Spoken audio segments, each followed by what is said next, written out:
Finally, my girl Milim, best girl Milim, finally shows back up in Tensura, and she's literally only there for like 5 minutes.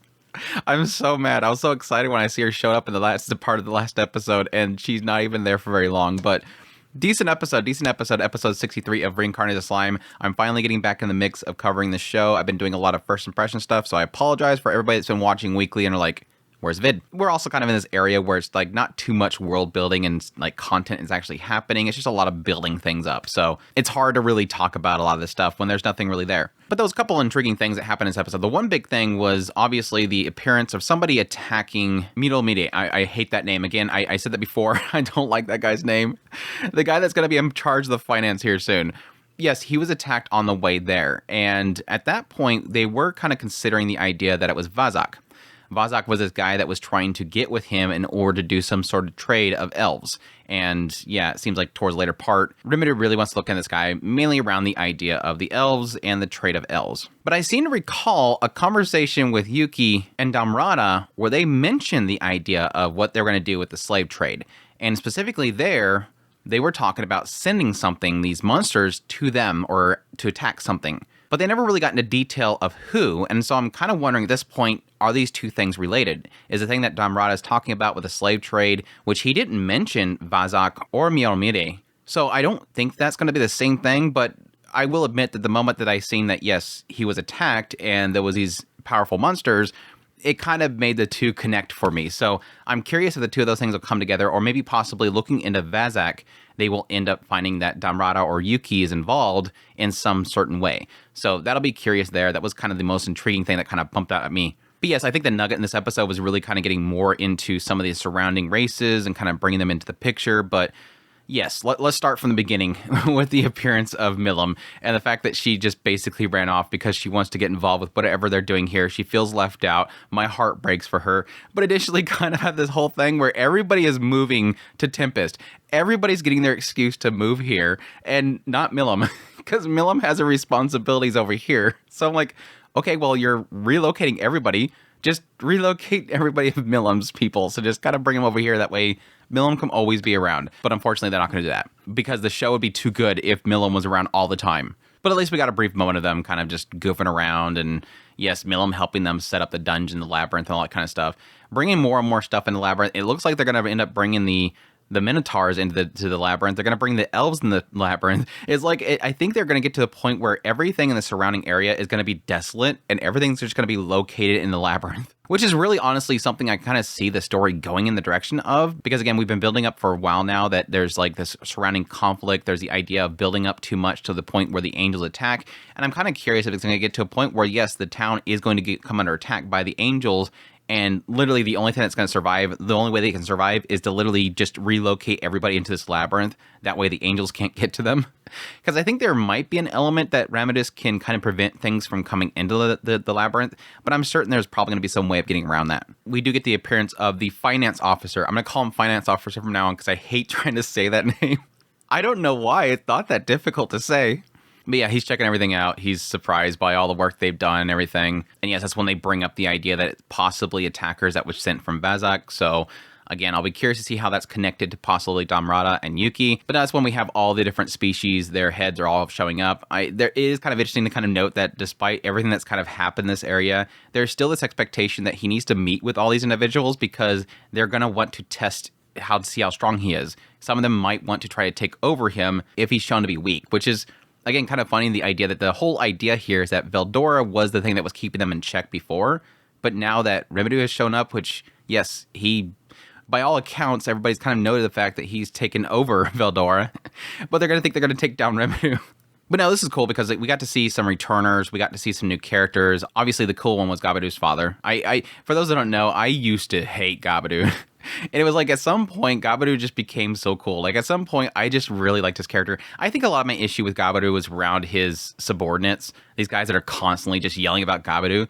But I've grown to really love the guy. He's obviously changed a lot. And that's what we're kind of pointing out here. The father noting how much his son has changed is super cool. We get the Dryads showing up. They want to serve Remedis, so that whole thing happened. Which again was another interesting idea here, is that they had to ask permission in order to actually serve on Remedis because they're still in the domain of Rimuru, but the labyrinth being separate, he's able to sort of give them permission in order to do that service. So it's still kind of one of those cool things, because I mean, that was even the case with Beretta and how he had to kind of hand Beretta over to Remedios. So Remedios is getting a lot of freebies here, getting a place to set up a labyrinth, getting all this cool stuff, getting a job, getting all these subordinates again. It's kind of funny. He's spoiling Remedios. He's absolutely spoiling her, which I'm totally for. That's when we get the appearance of the Minotaurs, which I thought they actually animated those Minotaurs really well. Minotaurs are typically very kind of sketchy how these animators animate them, but they did a really good job on them. But it was kind of interesting that they did note that they did not respond, or at least the two leaders did not respond to Remedios, like, putting out all of his aura, which is kind of a question mark thing there. I mean, he kind of points the idea they're so, like, dead set on fighting each other that they're ignoring his aura. But I don't know. They ended up responding to the giants coming in. So I'm very curious if they'll actually explain why there was a reaction to that aura, but not Remedios' aura. I mean, Remedios could be putting it under check, but it's still an oddity that wasn't a response they got. But no, this one we get the appearance of the giant brothers, Dagrul's sons, which that was funny when they first showed up. They're like, man, these guys are actually as strong as Clayman was before he awakened, which is pretty surprising.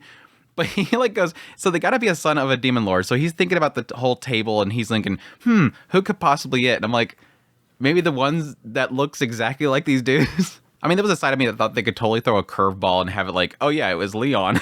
It's like, what? No, it can't be Leon. It's got to be this dude that looks exactly like them. But no, they wanted to beat Clayman, but obviously he took out Clayman, so that they wanted to take him out.